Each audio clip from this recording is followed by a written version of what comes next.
Hello everybody and welcome back again to Let's Play Baldur's Gate 3. So today I would like to wrap up a few more things before finally going into the mausoleum, and for that I will first of all return to Moonrise Towers again.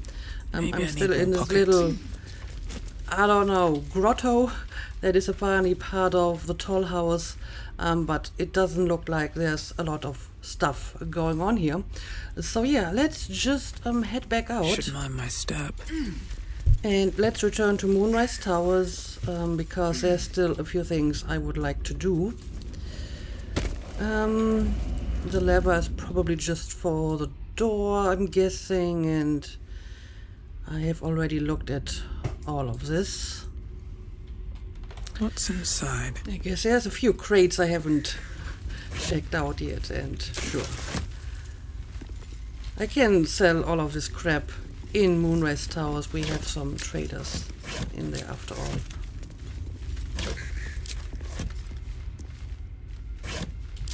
And more wrecks and stuff, but I don't really care. So let's leave and let's see if there's anything else I should go to. I'm guessing I haven't been in this area either, because there's still like a little bit of black shadow. So I guess we will check this out, if only for some loot that I've missed so far.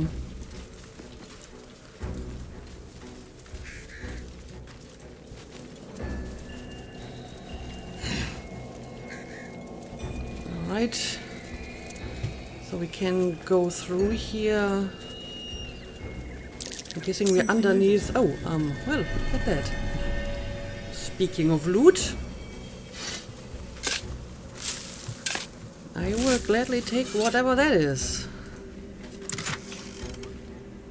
Oh well, look at that, another potion of invisibility.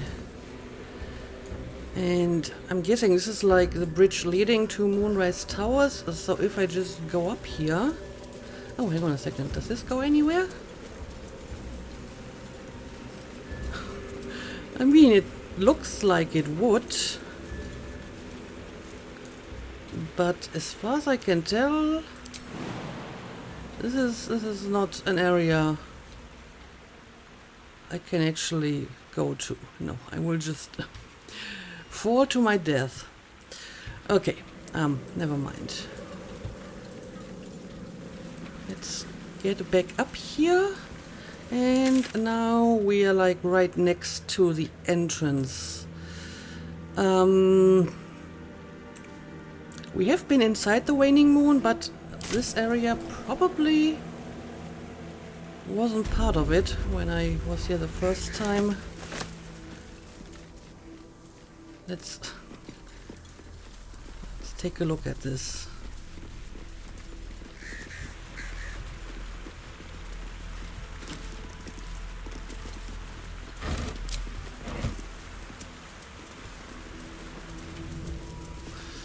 Well, someone has been enjoying some beer over here a long time ago. But that seems to be all there is to this place. And of course, I already gave some stuff to Lazelle before starting this episode, but I am still very much on the edge of getting over encumbered again. Which is why I need to sell some stuff. Alright, I guess that's all over here. Okay, let's go back into the towers. And let's finish a bit more unfinished business. I guess going up here would get me to the right place. Gotta stay on this side. Okay, I think it's over here. This place is such a mess. It's kind of hard to navigate sometimes. I mean, I could fast travel, but then I won't be finding all that loot that I've missed so far. Alright, here we go.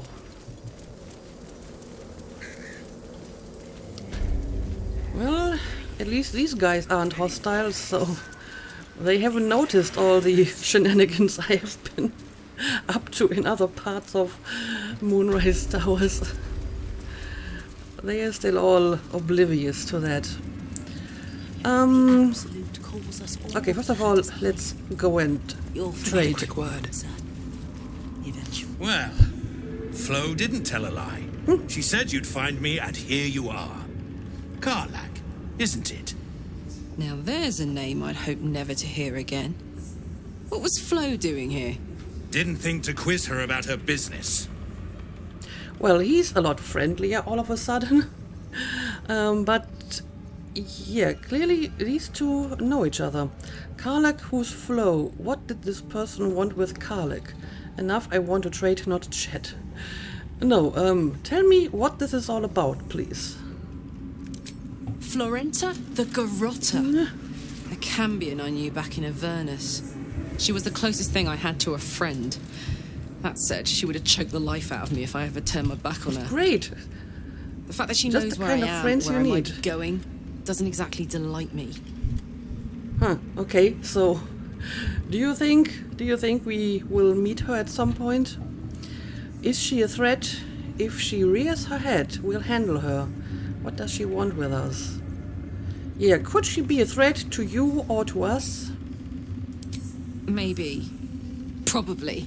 I don't know. She's a half-devil. A half-devil? Impossible to read. I wouldn't have given her the time of day, but even I needed a laugh once in a while. What can I say? The bitch had good jokes. Hey, I'm not Enough blaming you chatter. for anything. Your friend gave me 3 soul coins, said I could sell them if I wanted. But if I kept them for you, she'd consider it a favor owed. Soul coins, huh? This could come in handy. Oh great, even more soul coins that I never use. I mean, yes, I get it. They're for Infernal Engines, which is for Karlak, but the game never really told me what exactly they do, just that I can use them for Karlak in combat and then stuff will happen.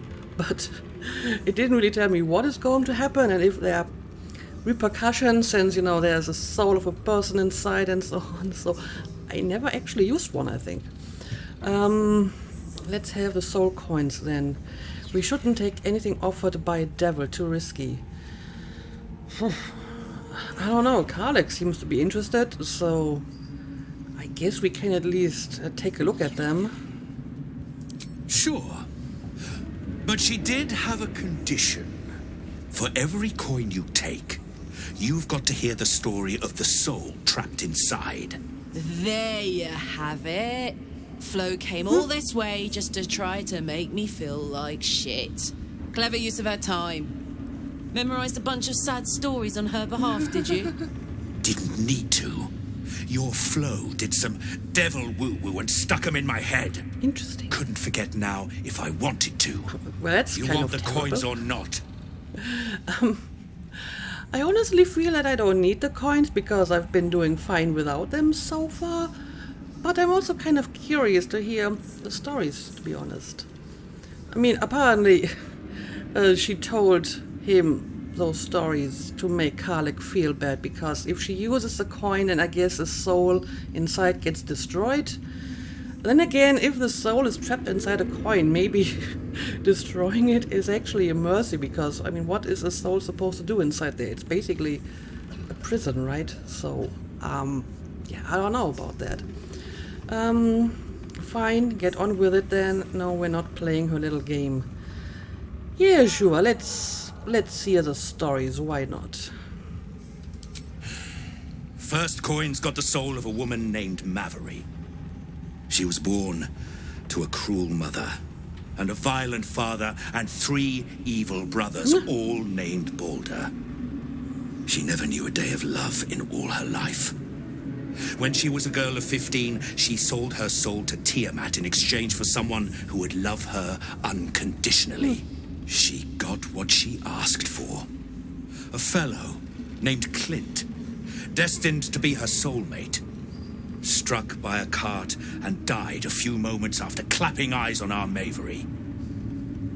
Poor guy. The scud of her soul is yours now. Thanks, I guess. Okay, so this devil gave her a soulmate, but then killed him off like the moment they met. That seems like a breach of contract, to be honest. I don't know, maybe it was just not well formulated. But you know, she never actually got to enjoy that unconditional love, so I feel the devil didn't actually fulfill her wish, but what do I know? We'll put that coin to better use than Tiamat would have. That's a sad story indeed. Next coin, please. I mean, yes, it is a very sad story. We're just getting started. Great. This one has got the soul of a man named Frakes. Lived in a village near Neverwinter. Hit hard by the worst hunger in 1,000 years. Frakes called out for help. Prayed for his children to have meat to eat. Zariel answered. Made old Frakes grow flesh upon flesh after flesh. His wee ones had all the meat they could stomach. He should have known. Better to die 1,000 deaths than let Zariel into your life. We'll put this coin to good use. He'll help us rid of the realms of people like Zariel. That's absolutely vile, unsurprising of Zariel, but vile all the same. I suppose.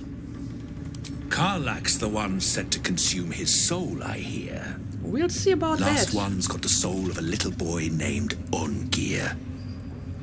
8 years old. He liked playing in the sun with his friends. That's all I know. That's all? That's all. Oh, and this slip of scratch. What? Well, thanks, Flo. Hearing a bunch of desperate horror has ruined my day, which I suppose was the point.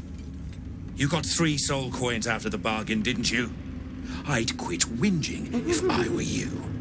I did my part. That means our business is done. Unless you've got actual gold to hand. As a matter of fact, yes, I do. Okay, so I got 3 soul coins. And if I remember correctly, soul coins are actually kind of valuable. So maybe I should just sell them, because I haven't used them so far. I guess at some point maybe I should just use them to see what exactly happens. But again, I wonder what the implications are of consuming these souls. What happens to the soul once it's consumed? I'm guessing it's just gone. But is this worse than being trapped inside a coin, or is it maybe better? They make it sound very ominous that, you know, by consuming these soul coins, you're doing kind of a terrible thing to the souls inside. I have no idea. But either way, I got like another note as well. Okay, I can't read it here, so I will read it once we're done trading. First of all, I'm going to sell you all my crap. Oh, the plate armor is probably the reason I was over encumbered again. I have a bunch of other stuff as well. I think I can sell all of these invasion plans, right? No one will actually take a look at them. Obviously I can sell all the wrecks. I will not sell the rune powder. And I guess I will sell the water. Okay,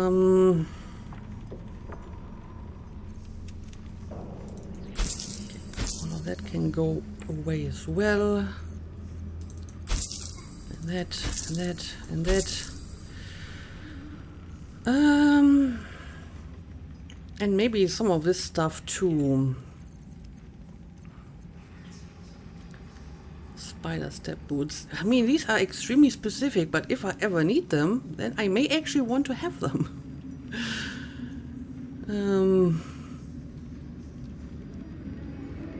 Yeah, I think I may want to sell this at some point.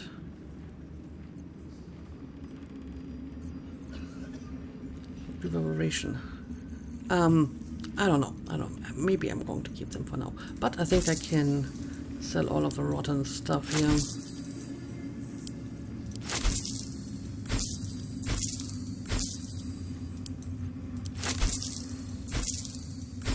And obviously the stuff that my companions are hoarding. I mean, I kind of want to keep this just because it has a funny name, to be honest. I will sell all paintings. Don't think we will ever find a use for that.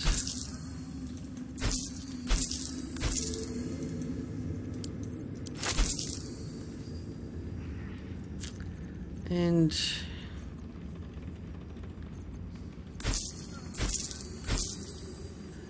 Will has some stuff that can go away as well. And Karlek has been hoarding all kinds of weapons too, I see. Don't really need these, right?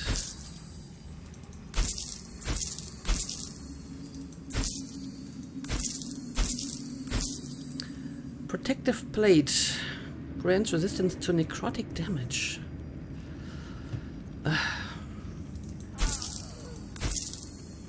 I guess I'll keep it for now. Who knows, maybe at some point we will meet an enemy that will deal lots of necrotic damage and then I need it for someone. I mean, I guess there aren't really a lot of companions that wear heavy armor, but whatever. And yeah, she has 3 soul coins now. Sure, I guess she can keep them. And you don't need either of them anymore because you have a better one. And speaking of which, he's a guy, yeah, he has like another, like, X weapon or halberd, I suppose. And I think this might be better than what I just recently bought for Karlek. Sentinel weapon. Gain a +1 bonus to initiative rolls and advantage on perception ability checks. Adroit reflexes. When you make an attack roll as a reaction, you make it with advantage. And the other one has increased armor class. Yeah, I think this one is better. I hope. And it has extra reach. Okay, since you're my girlfriend, I'm going to buy you another weapon. Even though I just got this one, and we will sell the one that you currently have.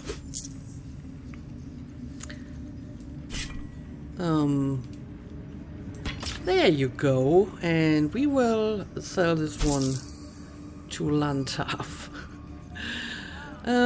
Is there anything else that I want to buy? Getting a few arrows every now and then doesn't hurt, I suppose.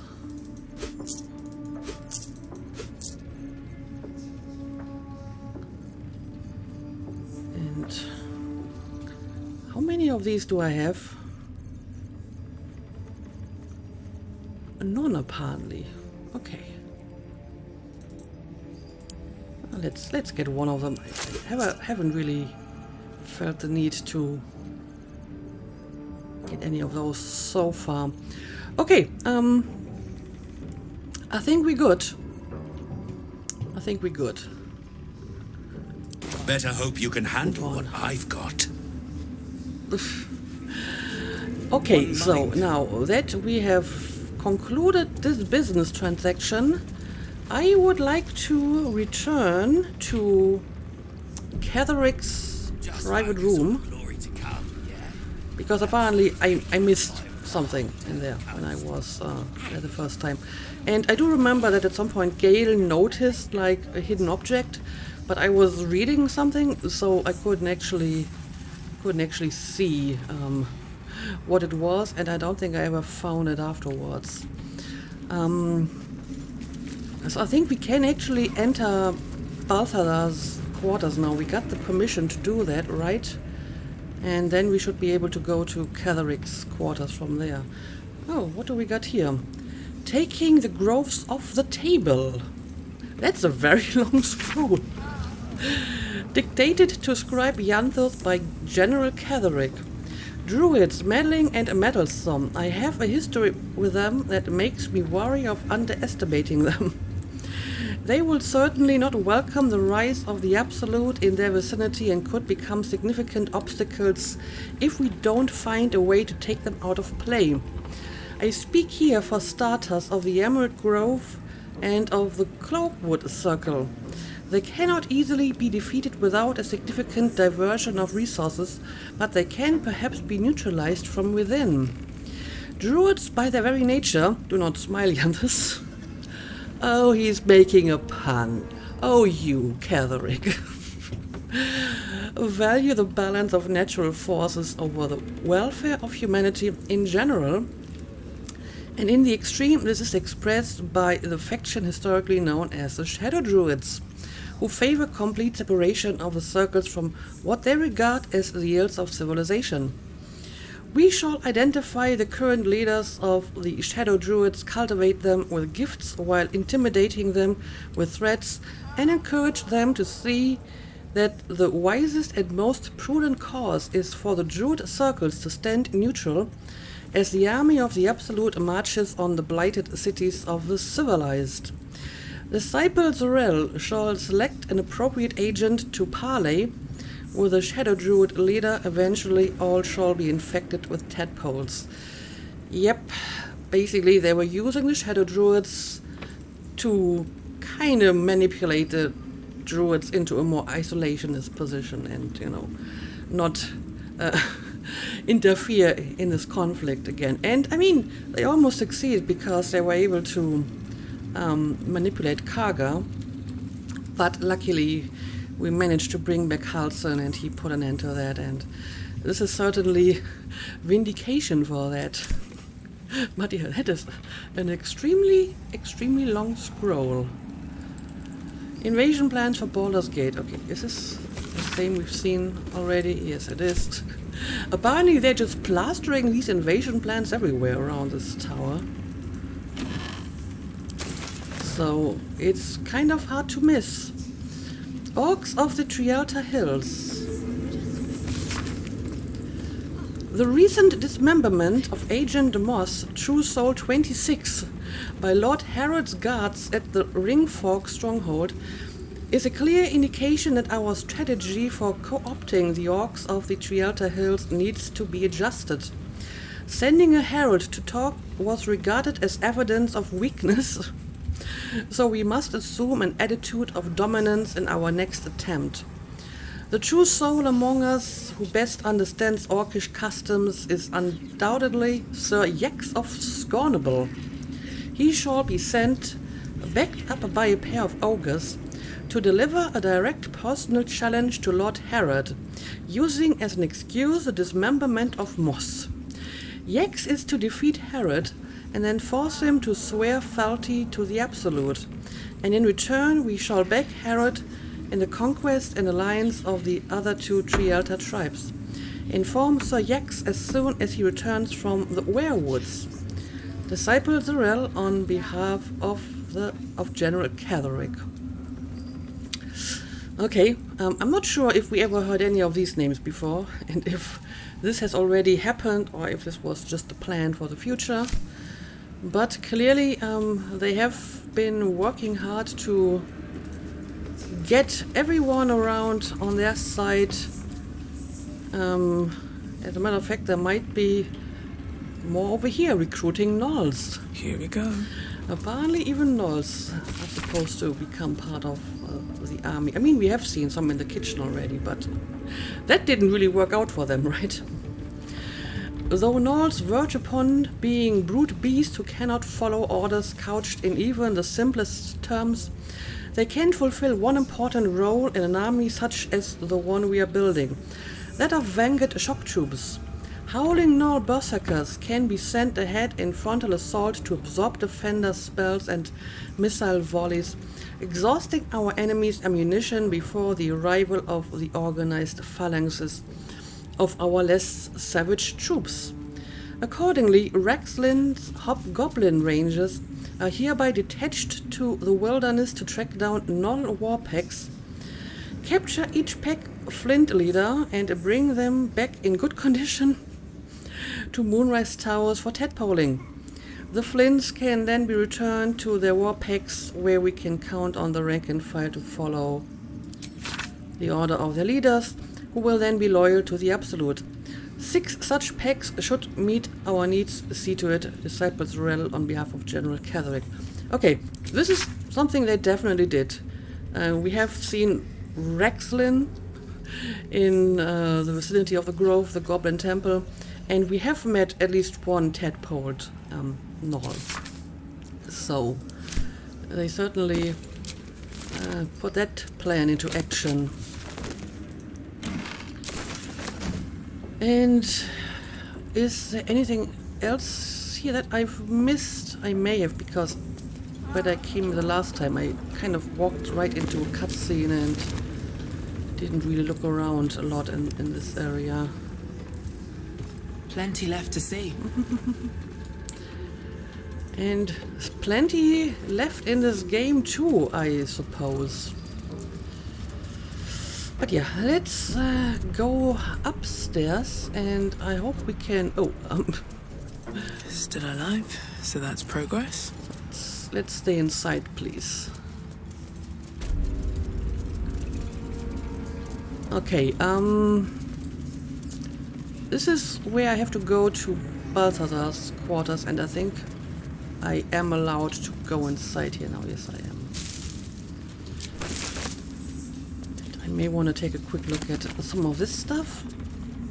Traveler's Guide to the Sword Coast, Volume 4, The Risen Road. I think I have seen this already.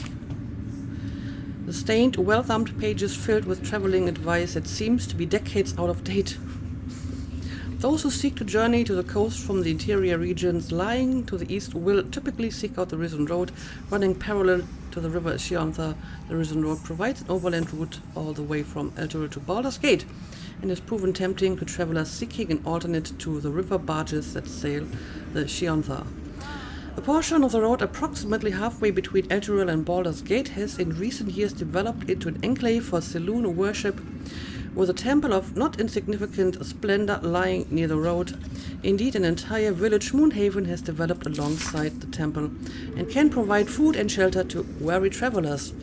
Farther east lies the citadel of Moonrise Towers, where a toll is required for onward passage of goods and folk alike.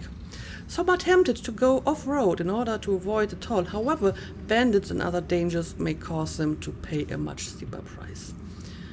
We have seen all of this already. The temple, the road, and the toll house. An excerpt from the ongoing metatext Rebound by Josefa Elgin, a scholar excommunicated from the Church of Denair. Okay, I think we have read that introduction already, but I don't remember the rest, to be honest. Despite their protestation to the contrary, it takes no keen eye to see echoes of Banite philosophy in modern Gentarim practice, a strict militaristic hierarchy where all power flows from the top. Who occupies that position today is the matter of some speculation, for the Black Network's leadership was thought destroyed along with their headquarters at Gentle Keep in 1383 DR. In the following decades, however, a new base of power began to consolidate at the fortress of Darkhold, far to the south. At its center stands the Paragos, an enigmatic armored figure to whom the Gentarim's rebirth is almost single-handedly attributed. Whoever their leader, it is clear that this new Gentarim have not abandoned plans for domination so much as recalculated their approach. Where once their focus was on the subversion and conquest of nations, the network of today is much more concerned with establishing their stranglehold on the market. A power which crosses borders that are close to more conventional forces. Okay, well, I didn't know that about the gentlemen. I thought they were just like traders, extremely shady traders. But clearly, there's more to this. Anyway, it looks like there's a bunch of stuff in this place that I haven't really checked out yet. So I'm going to make sure I haven't missed anything. And since no one seems to mind if I just take everything now, I may as well do that.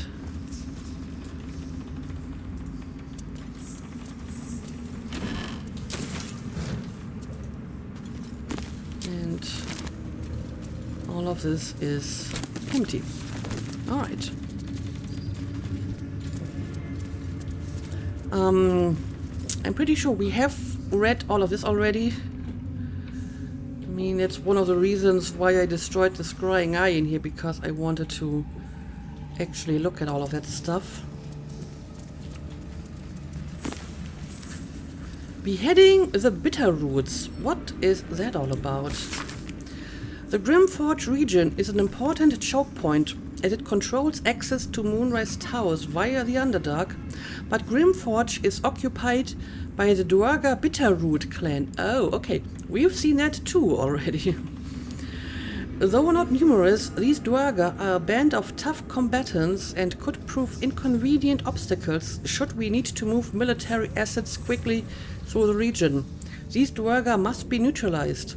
Accordingly, let a team of Orin's crack doppelganger assassins be assigned to task of killing King Guerdon, the monarch of the Bitterroot clan.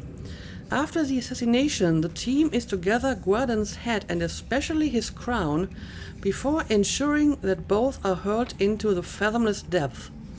The Bitterroots, unable to crown a new king, will fracture into squabbling subclans, the leaders of which can, one by one, be tadpoled. Disciple Zorel on behalf of General Calric. Okay, so the Duergar we met in the Grimforge were probably like some of these subclans. Huh. Yeah, they planned for every, like, contingency and whatnot. Oh, there's a door over here. Where does this go to? Oh, this is just to the outside. But I haven't been here yet, and I'm pretty sure I haven't talked to these guys, so I guess we will take a look at all of this. Okay, first of all the loot is free for the taking, so I will be taking it.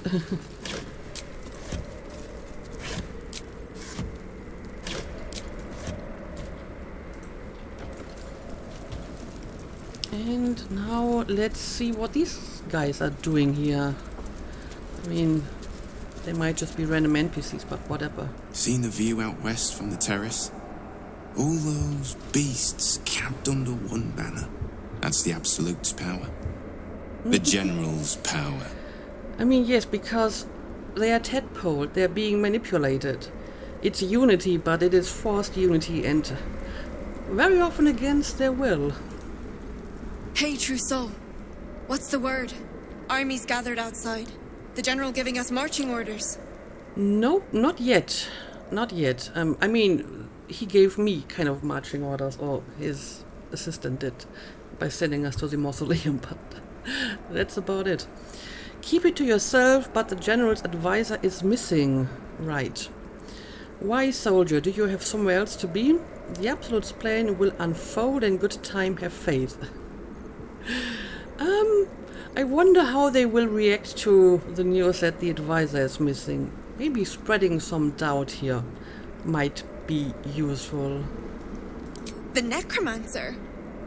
The General won't leave one of his own behind. He might be the Absolute's chosen now, but he's still a soldier at heart. If you say so. But I mean, yes, we are tasked with finding that Necromancer.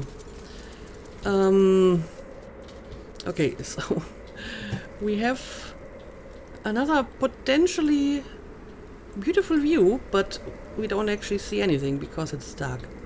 I do wonder though, you know, once we're done with this place and the shadow curse is lifted completely, will we actually see this place without the curse in daylight? I mean, that would be pretty neat if we could do that. Okay, so I haven't been to this place before, so look at all the stuff that you can find.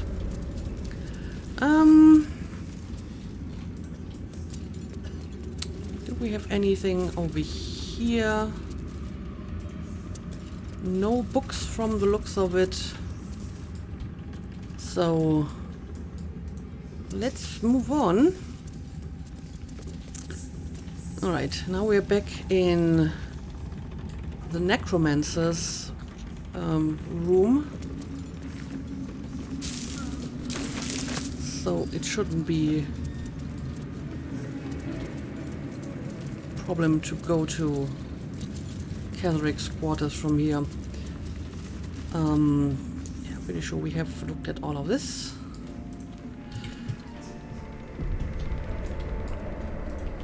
And yeah, we got Catheric's room over here. Oh, what the hell?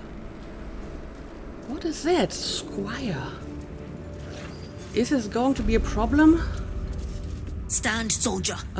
These are the general's private quarters. It Wait. might be a problem. Something in your scent is familiar. I mean, what is this creature? It's an undead dog. A skeleton dog. Okay, but I have a bunch of options here. Persuasion. I'm just exploring the tower. I mean no harm. Performance. Give her your best salute. Intimidation. Down, lapdog. A true soul walks where they please. Stay still and let her smell you. Show her Scratch's ball. That's kind of interesting. I'm a friend. I have some food to share. Easy, I'm leaving. Interesting. I mean, when it comes to the skill checks, persuasion would obviously be the best choice. But I feel that these two also might yield some success. And I feel it would be consistent with Artemis' behavior to just, you know, play along and let the animal get familiar with you. In this case, you know, stand still and let her smell you. Do not threaten it and try to, I don't know, manipulate it or whatever. So I think that's what I will do. I'm also guessing I'm only getting all of this dialogue because I have my animal speaking enabled, because I guess it still counts as an animal, even though it doesn't look very organic anymore. And if you can't actually speak with animals, it's just going to bark at you, or is this actually a creature that can talk? I don't know. But yeah, I mean no disrespect. I mean no harm. You are free to smell and do what you do as a guard dog, I suppose.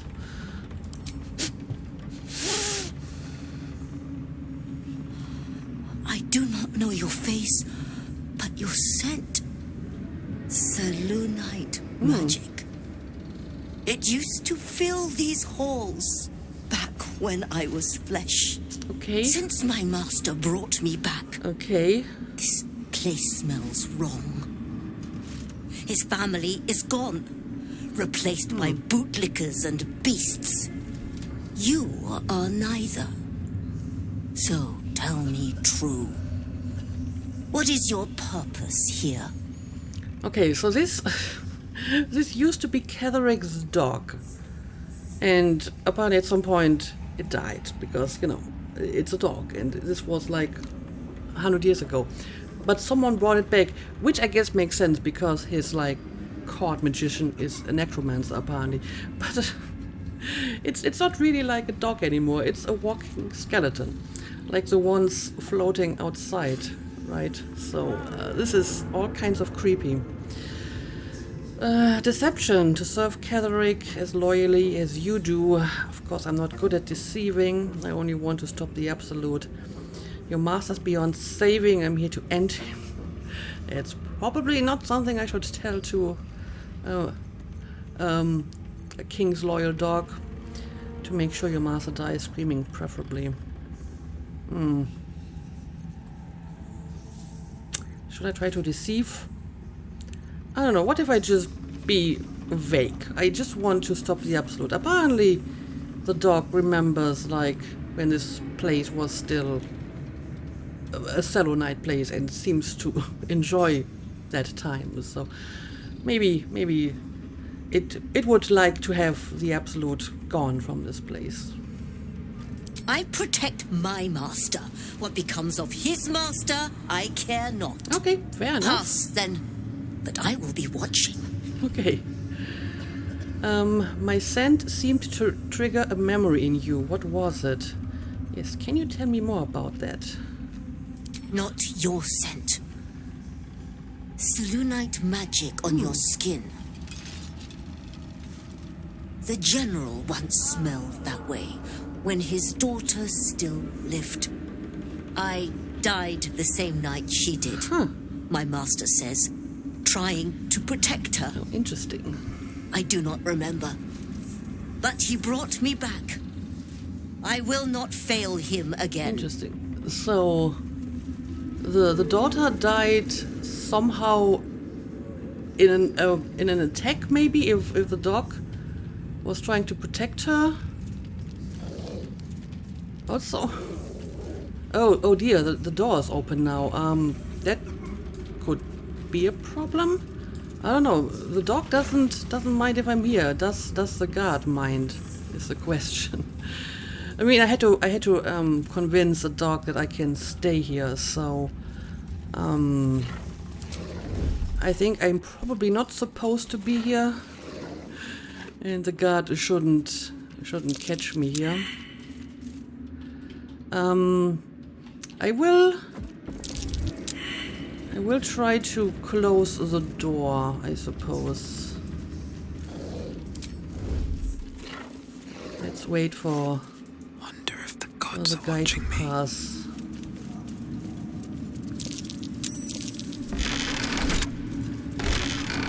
Alright, I think it's better if they do not see me on the other side here. Okay, now I have to find whatever I missed the last time. I remember I was here near the table, and then I think Gale got like a perception or whatever skill check, and he found something. So it's got to be somewhere around here. It might not have like any kind of pop-up, because I'm pretty sure I have seen all of that. But at the very least, if I hover over it, it should, like, you know, give me an interaction. So let's see if we can find anything in the vicinity of this table that I may have missed the last time. We have seen the letter, I'm pretty sure. Let's see what this does. Thank you for returning what was mine. Yes, we have. Maybe he's talking about the dog, right? The magician, the necromancer, brought back the dog. That would make sense. Yeah, let's just look at everything that I haven't interacted with yet, and hopefully one of these items is going to be the item I missed. Hello, world. We have looked at the chest. It's also light up the fire, I guess. Let's have a look. Oh, hang on a second. I think I may have found something. Okay, yep, I definitely have not seen this before. Elder Brain Domination. Confidential, dictated to Scribe Yanthos by General Catherick. Young Gortish's plan to enslave an illicit Elder Brain and make it our marionette under control of the Crown of Karsus has proceeded almost without flaw, barring the slight delay while our bar list allies sorted out their leadership conflict. The weak point must surely be the sharing of the nether stones. It was necessary to secure my engagement and that of the murder cult, but eventually it's certain to fracture our fragile alliance. Clearly, all 3 nether stones must be controlled by a single leader, me by preference, but not until after all the stakeholders have made their essential contribution. Gortish fears that, energized by the dark energies of the crown, the brain we now call the Absolute will eventually metamorphose into something new and more difficult to control. If he's right, the need to invest the power of the Netherstone in a single wielder is urgent. Even more so in that Enver Gortish at least must be thinking the same way. Okay, yeah, this kind of confirms what we've heard from the illithid thing in the walls, that, you know, it's not actually the one in control. So the Absolute is not the one pulling the strings. Looking at it from this point, it seems to be Ketheric who is actually in control, but there's more people involved, and he's worried that they might also be trying to gain control, right? So it's not just Ketheric alone. But the Absolute is not the final bad, as far as I can tell. It's an elder brain that was, like, enslaved. Which means that Ketheric arguably hasn't actually changed his religion again to the cult of the Absolute, because he doesn't believe that the Absolute is actually like a supreme deity, right? So he still might be a worshipper of Shah for all we know.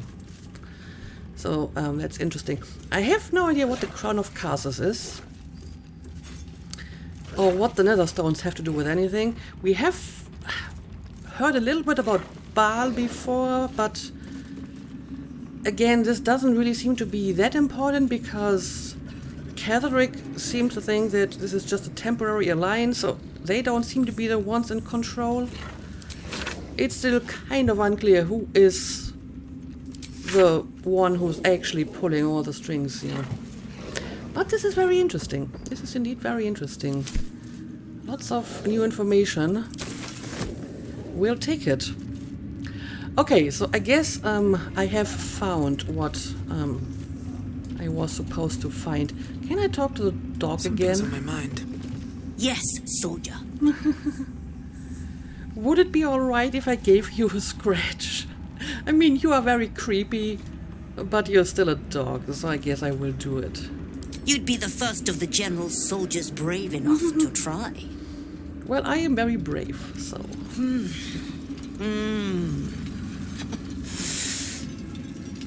All right, that's enough. Alright, fair enough. What a creepy little dog. Yeah, I guess I found what I came here to look at. Wonder if the gods are watching me. I don't think there's anything in here that I have to look at again, right? I pretty much looted everything, I hope. We looted the chest that is not actually a chest. Oh, there's a mirror. Bet that will fit in my pack. I'm not sure if that has any value. Let's take a look at it.